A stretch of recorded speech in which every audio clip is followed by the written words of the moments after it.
आप दृश्य देख पा रहे हैं गौरव प्रताप केंद्र से, जहां पीलू राणा जी और युद्ध की जो रणनीति है वो बनाई जा रही है। यहाँ से चलेंगे और देखेंगे अंदर क्या कुछ है। गौरव प्रताप केंद्र जी बिल्कुल एकदम पुट्ठे का ओल्ड टाइप है।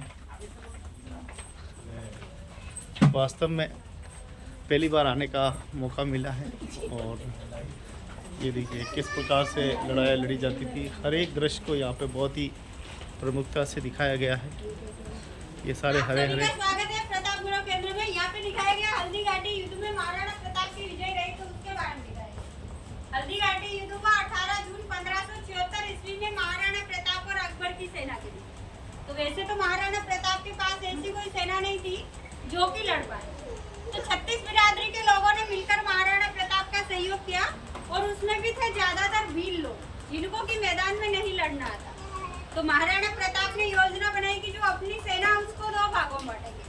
कारण ये था कि कुछ लोग मैदान में लड़ सकते हैं और कुछ नहीं लड़ सकते, तो इस कारण से सेना को दो भागों में बांटा गया। तो उधर की तरफ जो आप देख रहे हैं ब्लू ड्रेस वाली, ये हल्दी घाटी दर्रे से निकलती हुई महाराणा प्रताप की सेना, और ये ग्रीन ड्रेस वाली है मुगल सेना। महाराणा प्रताप की सेना का आक्रमण इतना जोरदार का था कि उस आक्रमण को मुगल झेल नहीं पाए। 8 से 10 किलोमीटर तक मुगल अपने डेरे की तरफ भागे। मुगलों में से एक प्रमुख सेनापति था, नाम था मियत्तर खान। तो उसने ढोल बजाया और मुगलों को रोका। झूठा आश्वासन दिया कि अकबर खुद आ रहे युद्ध के लिए, जबकि बादशाह अकबर नहीं आ रहा था। मुगल सेना भाग रही थी तो भागती हुई सेना को रोकने के लिए झूठ बोला गया ताकि मुगल रुक गए। फिर दोनों सेनाओं का युद्ध हुआ आगे खमनौर के मैदान में। उधर चले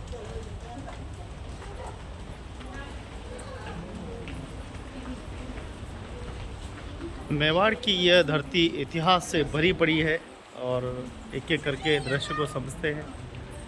अब चलते हैं खमनौर में। उधर आप देखेंगे दोनों सेनाओं के मध्य भीषण युद्ध हुआ। चारों तरफ लाशें ही लाशें बिछ गई और एक रक्त का तालाब जैसा बन गया। तो उसे ही आज वर्तमान में रक्त तलई के नाम से जानते हैं। जिस मैदान में युद्ध हुआ उस समय उतना रक्त बहा के एक तालाब जैसा बन गया, तो उसी कारण से आज भी उस मैदान को रक्त तलई गया। हालांकि जो मैदान है उसमें अभी रक्त नहीं, फिर भी उस मैदान को आज भी रक्त तलई के नाम से जाना जाता है। यहाँ पे आप देखेंगे कि महाराणा प्रताप के पास 4 हाथी थे और जो सबसे प्रमुख हाथी था उसका नाम था रामप्रसाद। रामप्रसाद हाथी इतना शक्तिशाली था कि उसने अकेले ही अकबर के 14 हाथियों को मारा। अकबर का शुरू से कहना था कि महाराणा प्रताप जीवित मिले या मृत, लेकिन रामप्रसाद हाथी जीवित थे। तो चलते युद्ध में से इस हाथी को बंदी बनाकर अजमेर भेज गए अकबर के पास। अकबर इतना क्रूर था कि इस जानवर का भी उसने धर्मांतरण किया, और जो इस हाथी का नाम रामप्रसाद था, अकबर ने हाथी का नाम बदलकर पीर प्रसाद कर दिया। लेकिन हाथी इतना स्वामी भक्त था कि 18 दिन तक अकबर के दरबार में अन्न जल ग्रहण नहीं किया और वही अपने प्राण त्यागे। तो ऐसा देखकर अकबर आश्चर्यचकित रह गया कि जानवर भी इतना वफादार हो सकता। यहाँ पर दिखाया गया महाराणा प्रताप का शौर्य। महाराणा प्रताप में मुगल सैनिक था बहलोल खां। महाराणा प्रताप ने अपने एक ही तलवार के वार से इस बहलोल खां को जीरा बख्तर से लगाकर घोड़े समेत 2 पार्ट कर दिए एक ही बार। जीरा बख्तर बहलोल खान के कवच का नाम है, तो सर से लगाकर घोड़े समेत 2 हिस्से कर दिए एक ही बार।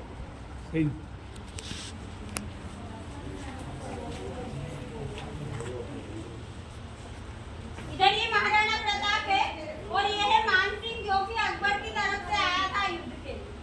महाराणा प्रताप ने भाला फेंका, भाला मानसिंह को न लगकर महावत को लगा। महावत मर गया। जब दूसरी बार कटार फेंकते तो मानसिंह इस हौदे के अंदर दुबक कर बैठ गया। थोड़ी देर नहीं उठा, इस कारण महाराणा प्रताप को लगा कि मानसिंह मर गया। मरा हुआ समझकर मानसिंह को घोड़े का हाथी के मस्तक से नीचे उतारा। तो जब घोड़े को नीचे उतारा गया तो हाथी की सूंड में तलवार लग रही है, सूंड की रक्षा। इस तलवार से चेतक की पीछे वाली टांग कट जाती है।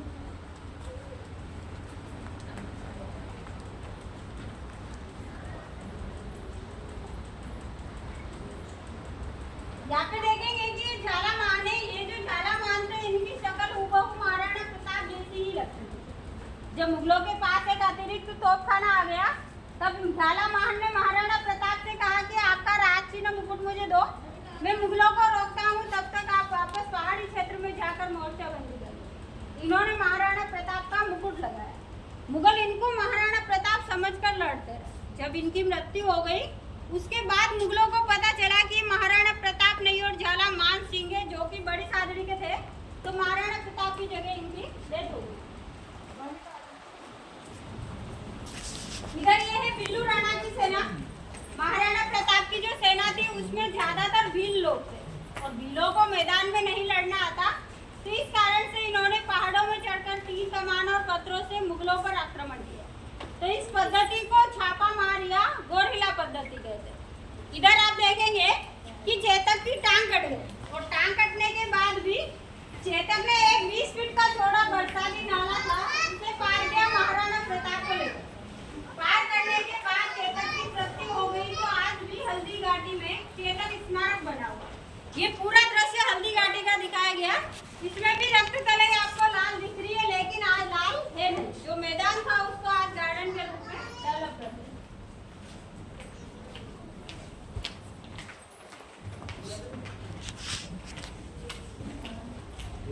यहाँ आप देखेंगे कि मुगल सेनापति थे मान सिंह और अकबर, ये दोनों प्रमुख सेनापति थे अकबर। जब ये हल्दी घाटी के बाद वापस अजमेर लौटे तो अकबर ने इन दोनों से नाराज होकर इनकी ड्योढ़ी बंद कर दी। ड्योढ़ी का मतलब इनका दरबार में प्रवेश बंद किया 6 माह के लिए। अगर ये हल्दी घाटी युद्ध जीत कर जाते तो अकबर इनको पुरस्कार देता, लेकिन ये 6 माह की इन दोनों को सजा दी गई कि ये दरबार में प्रवेश नहीं कर सकते। और इनके जाने के बाद भी 13 अक्टूबर को अकबर खुद आया युद्ध के लिए। ये अगर जीत के चले गए होते तो अकबर दोबारा क्यों आता युद्ध के लिए। और पीछे जो मॉडल है जो प्रमुख सेनापति थे महाराणा प्रताप की सेना में।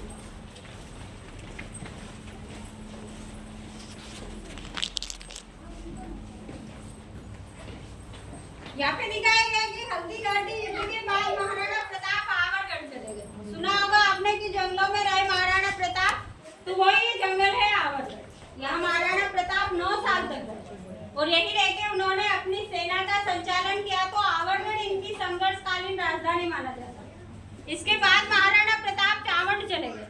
12 वर्ष चावंड रहे और 57 वर्ष की आयु में गौ रक्षा के कारण महाराणा प्रताप की चावंड में मृत्यु हो गई। 57 अंतिम राजधानी महाराणा प्रताप की चावंड रही। हाँ बेटा, अभी तो नीचे बहुत सारा बचा हुआ। चलो, तो काफ़ी बहुत ही अच्छा है। प्रताप गौरव केंद्र राष्ट्रीय तीर्थ,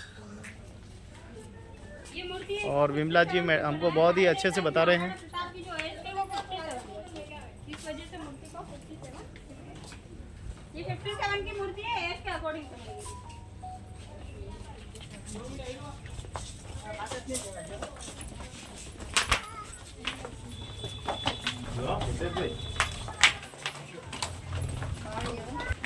तो मेवाड़ की यह धरती, भारत की यह धरती इतिहासों से भरी पड़ी है। ये बप्पा रावल जी है, हमारे मेवाड़ के संस्थापक कहे जाते हैं। एक एक करके मॉडल की स्टोरी में सुनोगे और 3 की अपन नीचे सुनेंगे। तो जो सबसे पहले देख रहे हैं बप्पा रावल के गुरुजी थे हारित राशि।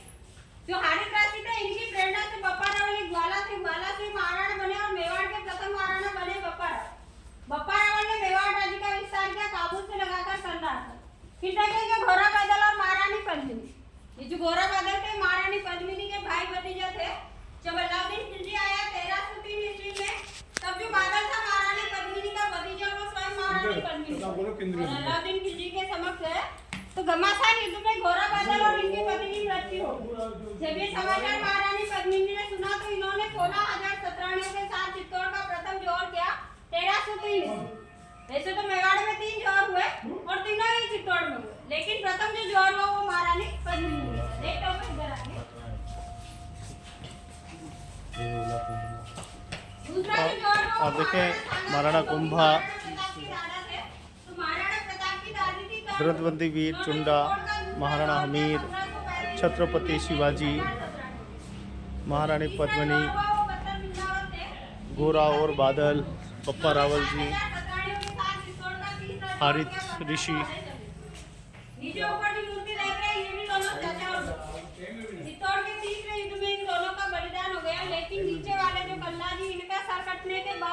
का जो धड़ था वह कई मीटर तक गया। और रंदेला नामक गांव है, वहां जाकर धड़ गिरा तो आज भी इनका मंदिर है। और एक लोक देवता के रूप में प्रसिद्ध है जिनको कन्नाजी बाबा जी के नाम से जाना जाता है। कन्नादाई को सभी जानते हैं कि इन्होंने अपने पुत्र चंदन का बलिदान देकर महाराणा उदय सिंह जी की रक्षा की। उन्हीं उदय सिंह जी ने उदयपुर, ये जो उदय सिंह जी थे वो महाराणा प्रताप के पिताजी। ये जो मीराबाई की महाराणा सागर थे उनके सबसे बड़े बेटे की बहुत ही महाराणा सागर ने इनकी कृष्ण भक्ति को देखकर इनके लिए एक मंदिर का निर्माण करवाया। तो वही मंदिर आज चित्तौड़ में मीरा मंदिर के नाम से प्रसिद्ध है। सभी जानते हैं कि जो मीराबाई थी कृष्ण भक्त थी, लेकिन बहुत कम लोग जानते हैं कि महाराणा प्रताप की ताई जी थी मीरा, बड़ी माँ थी महाराणा प्रताप। देखो गाड़ी हुई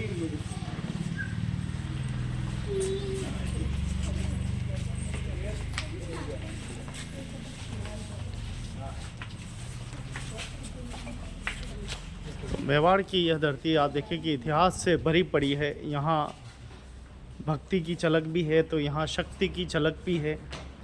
आप देखें किस प्रकार से यहाँ पर वीर शिरोमणि महाराणा प्रताप और पूरे मेवाड़ के राजवंश के बारे में विस्तार से बताया गया है।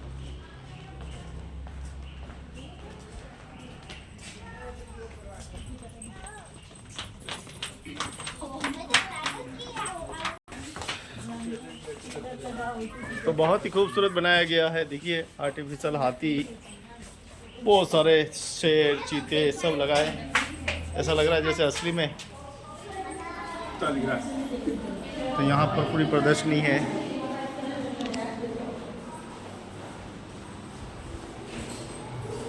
मेवाड़ राजवंश बहुत ही प्राचीनतम राजवंशों में से एक है। अभी 76वीं पीढ़ी चल रही है। तो देखिए पूरा प्रताप गौरव केंद्र को कितना खूबसूरत बनाया है।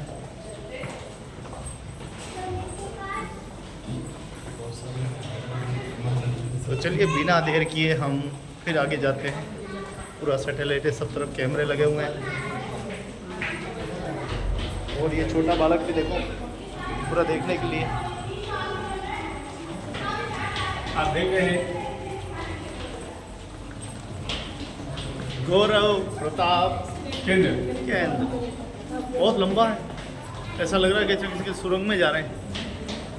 पर डरने की आवश्यकता नहीं है, बहुत सारी भीड़ है यहाँ पे। और भूत आएगा तो ये संभाल लेगा लक्ष्मण।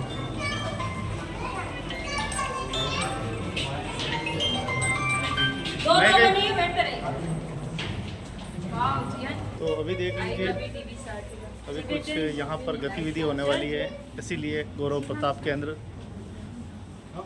बहुत प्रसिद्ध है। यहाँ आंटी रानी अपना सर काट कर दे रही है। और बहुत जोरदार।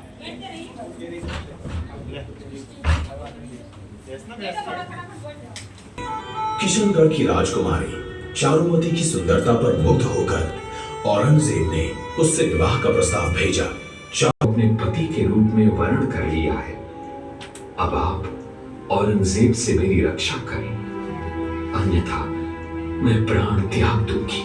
इस परिस्थिति में चारुमती की रक्षा करना हमारा कर्तव्य बनता है। रतन हमें युद्ध में जाने का आदेश दिया है, इसलिए हम आपसे विदा लेने यहाँ आए हैं। आप विजयी होकर लौटे, यही मंगल कामना है मेरी। राजपुरोहित को कहा, पुरोहित जी, हाड़ी रानी से कहो कि हम उनकी माफ कर उन्हें कर्तव्य पथ का बोध कराने हेतु हाड़ी रानी ने अनूठा निर्णय किया।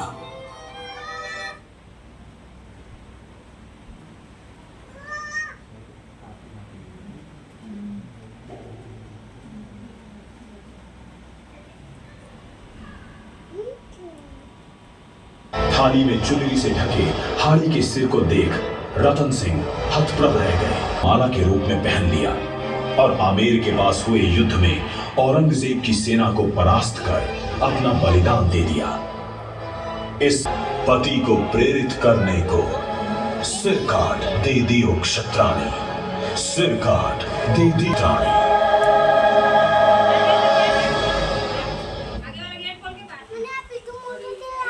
तो पिछले दृश्य में आप देखा चारुमती विवाह राज सिंह जी के साथ, और इसमें भी हम कुछ देखने वाले हैं।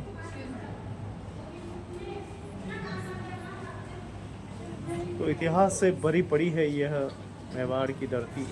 हर एक रज रज और कण कण में इतिहास छुपा है।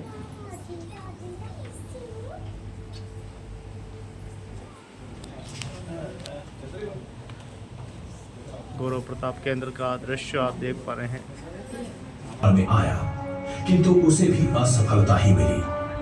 तब उसने शहबाज खान को 3 बार भेजा, उसको भी मुंह की खानी पड़ी। पराई स्त्री को मां के रूप में देखते हैं। महिलाओं के सम्मान की रक्षा करना हमारा परम कर्तव्य है, और तू इन्हें उठा लाया। दादा हुजूर, मैंने ये सब नहीं सोचा था। मेरे साथ बहन के समान व्यवहार किया है। प्रताप मनुष्य नहीं है बेगम, वो तो फरिश्ता है, फरिश्ता। काश अकबर भी प्रताप के श्रेष्ठ चरित्र को समझ पाता। खाना को कीर्ति अमर रहे तुम्हारे, आशीष शुभ दे चल दिया वो।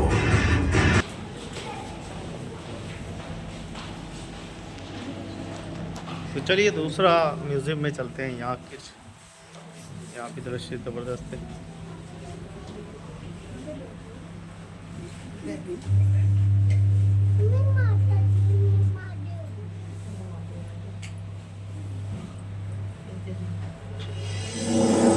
कृपया से स्वीकार कीजिए।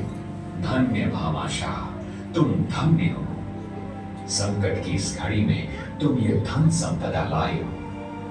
तुम्हारे जैसे वीर पुरुषों की तो आज महती आवश्यकता है। नहीं महाराणा साहब, इसमें धन्यता की कोई बात नहीं है। हमने तो मातृभूमि के लिए अपना कर्तव्य निर्वहन किया है। मानवीयता दिखाकर उसे जल दिलाया कि छापामार युद्ध पद्धति के कारण मुगल सेना भाग गई। प्रताप ने मेवाड़ के सभी ठिकानों को अकबर की मुगल सेना से पूर्ण स्वतंत्र करा लिया। जीवन में पूर्णता प्राप्त कर यही 54 में 19 तो मेवाड़ की ये धरा पर आप देख रहे हैं बहुत ही खूबसूरत दृश्य।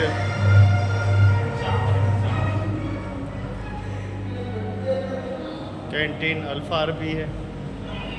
स्वच्छता का ध्यान रखें।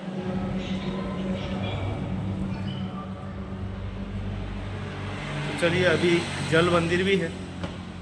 जल मंदिर सामने है।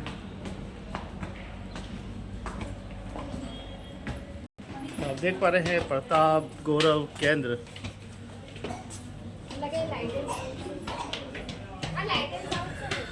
लाइट एंड साउंड ऊपर,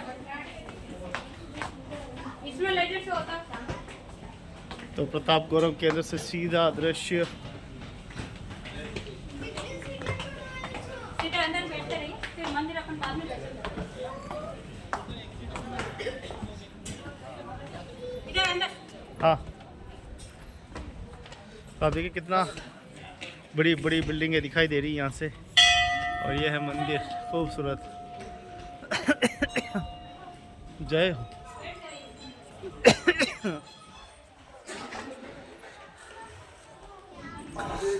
तो आप देखें कि इतिहास से भरी पड़ी है ये पूरी मेवाड़ की धरती।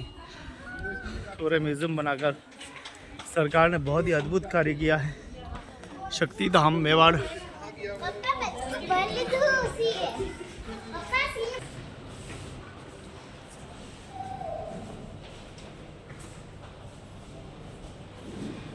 कैसा लगा लक्ष्मण? बहुत अच्छा। वंदे मातरम, भारत की भूमि जय हो।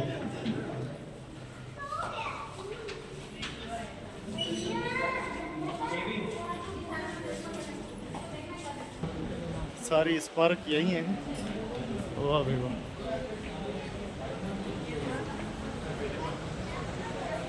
बढ़िया, यहाँ हवा खाता रहूँगा और आराम से देखते रहेंगे। तो कुछ कुछ आपको दिखाई दे रहा होगा। भारत माता और चित्तौड़गढ़ तमाम मंदिर दिखाई दे रहे हैं।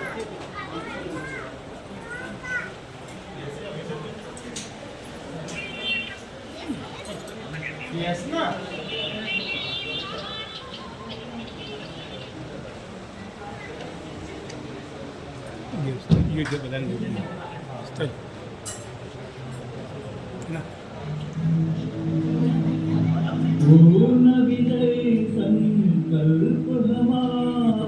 व्यवस्था की जा सकती है। इस पैसे का पूरा उपयोग देश कार्य के लिए ही करना है। मां से बढ़कर भारत मां है, उसे दुखों से मुक्त करने के लिए ही ने अपना जीवन लगाया है। मोहनजोदाड़ो, हड़प्पा, सिंधु घाटी सभ्यता तथा हिंगलाज मंदिर हमारे प्रमुख केंद्र थे। तक्षशिला विश्वविद्यालय तो दुनिया को शिक्षा देने वाला प्रमुख केंद्र था। नानक का जन्म व राजगुरु को फांसी लाहौर में हुई, किंतु दाह संस्कार पंजाब के हुसैनवाला में हुआ। और यह अमृतसर है, जिसकी चौथे गुरु रामदास ने नींव रखी और 5वें गुरु अर्जुन देव ने इसे बरपाया। श्रद्धर भगवान शिव का निवास स्थान है।